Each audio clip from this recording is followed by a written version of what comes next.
Donna Lorton is joining us on the Cyber Couch today.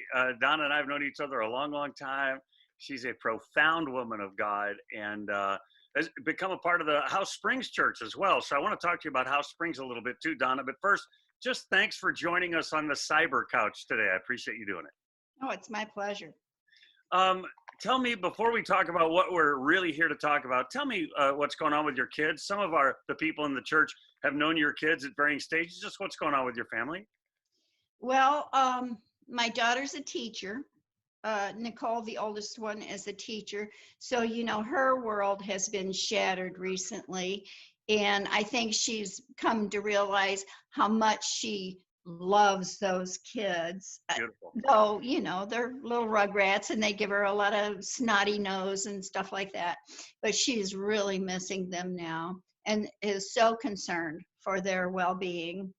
My son, of course, works at Enjoy Church over in Illinois, and they're doing, video sites just like, we are. Right. And so he's very, very much involved in that.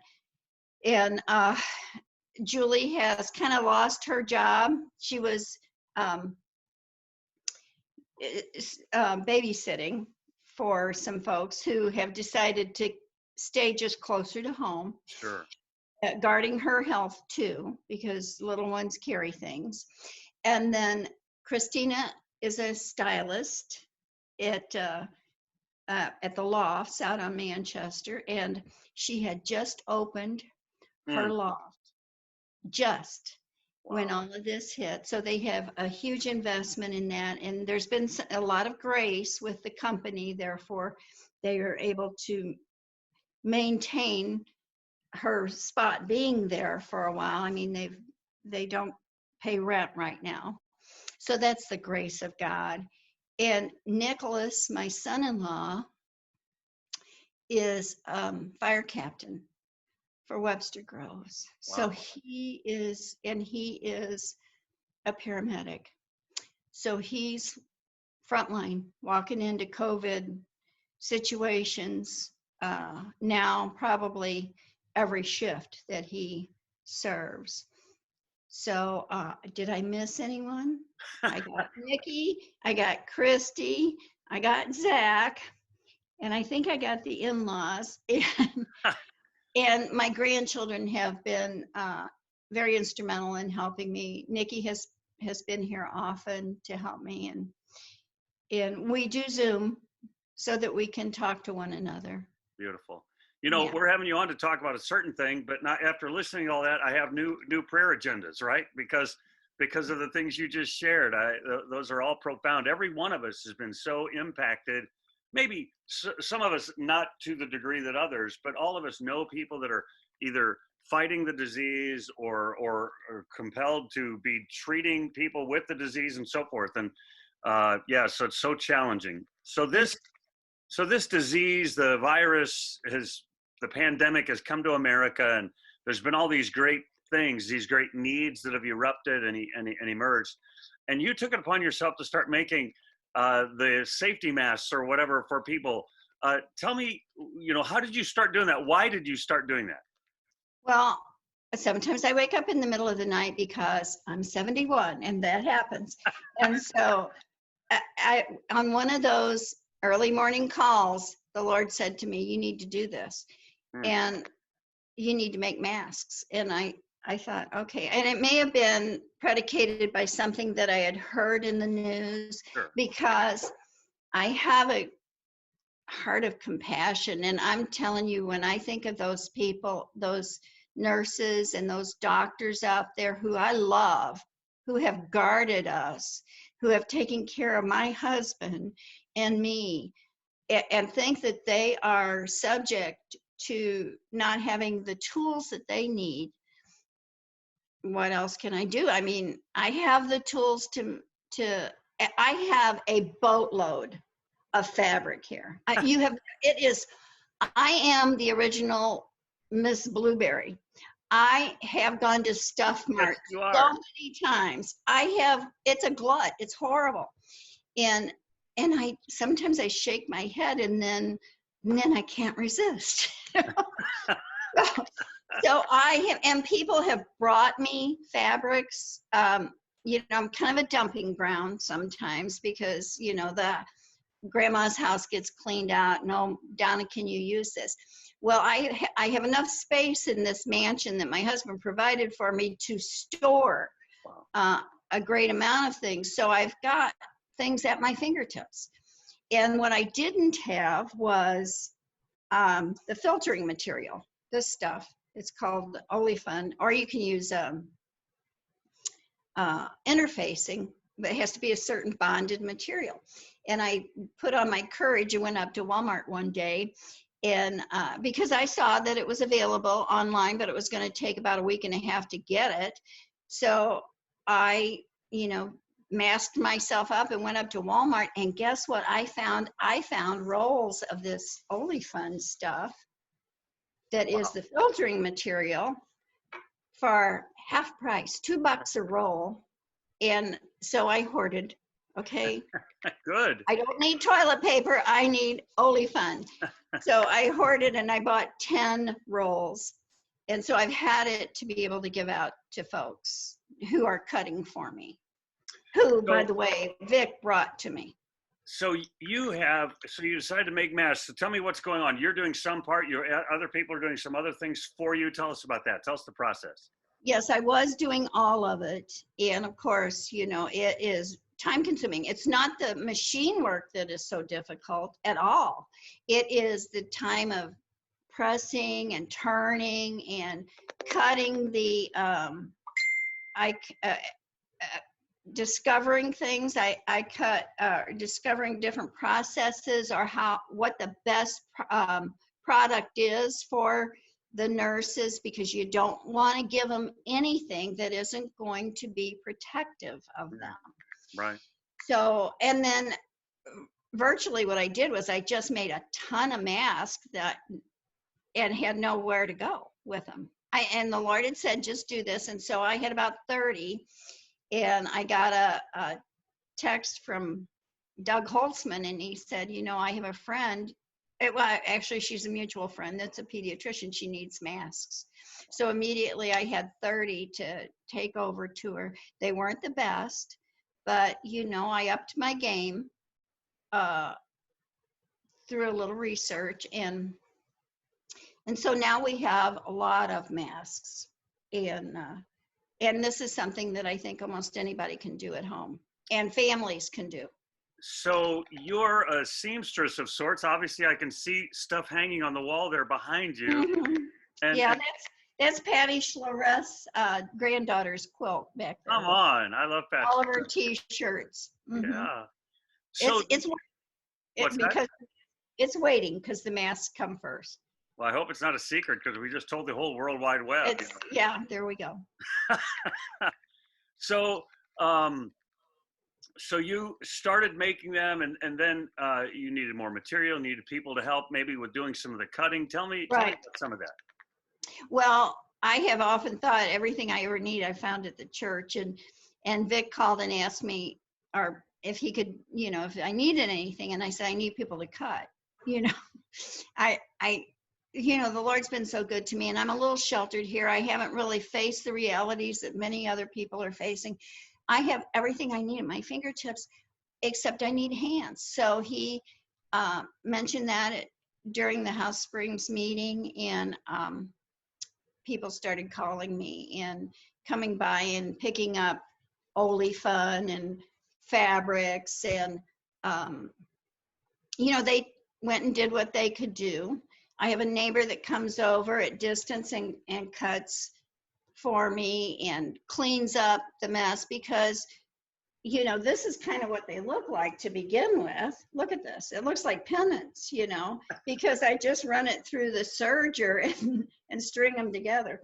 So, so I needed the body of Christ to come in, and some from church, some from the neighborhood that are the body of Christ. And so I just can't begin to tell you how much those connections have meant to me. Yeah. Giving me purpose, because, you know, things have changed a lot here at this address. Right. It's amazing, isn't it, that in our weakness, our fear, our concern, our faith, God mingles all our interests, and God Mhm. mingles all those things together and says, "Hey, Donna, you're great at sewing, and there is something very important for you to be putting your hand to, and there's people out there with a need, and other people that can help support that need." Our God is pretty amazing, isn't he? At starting to turn some things. He is, and he's a God of multiplication. And he's a God that values every gift that we have, no matter how small it is. If you have a child that can draw around this, then you have someone that can duplicate a pattern. You have a very valuable person there. If you have a husband that can use a pair of scissors, you have a very valuable person there. And he needs for us to multiply our efforts. Um, So you're making these masks, and then where are they going? Where are you taking them, or who are you delivering them to? How's that all working out? well, many have gone to people that are vulnerable, that are physically vulnerable. I try to get them to the body first, and to doctors. I sent some to Steve Joggers, and I've got a few more just because, Diana said he's got a handkerchief. And I'm like, that's not adequate. Right. This is a valuable person of God. We're going to try to get him covered up. So, and of course, this pediatrician, I have another stash of fabric that looks like Thomas the Train fabric. That's going to the pediatrician for all of her staff. Or maybe, she sent vulnerable children home with some of the masks that I made. So, you don't know. The thing is, you don't know. Right. When God says do something, you don't know why. You don't know. You're, and so you bring, $100 worth of fabric home that you bought at a discount place or at a estate sale, and you don't know. Well, a couple months later, it's going out to various people to cut, to help the really vulnerable medical society. So it sounds to me like it's possible that you could need still more people to come alongside to help out. How could people help out? Well, you can contact me. You can Facebook message me and let me know that you are available to help. I need people to cut foil. I know this sounds stupid, but this is what I use to stabilize the nose bridge of these masks. And so this takes time. And I am 71 years old. I get tired. What? Oh yeah. And you give me some carbohydrates, baby, and I'm asleep in about 10 minutes. So as soon as I eat, I fall asleep. So I really need people to duplicate me and to value themselves, because they can cut foil and fold it and make this wonderful thing that keeps our people safe.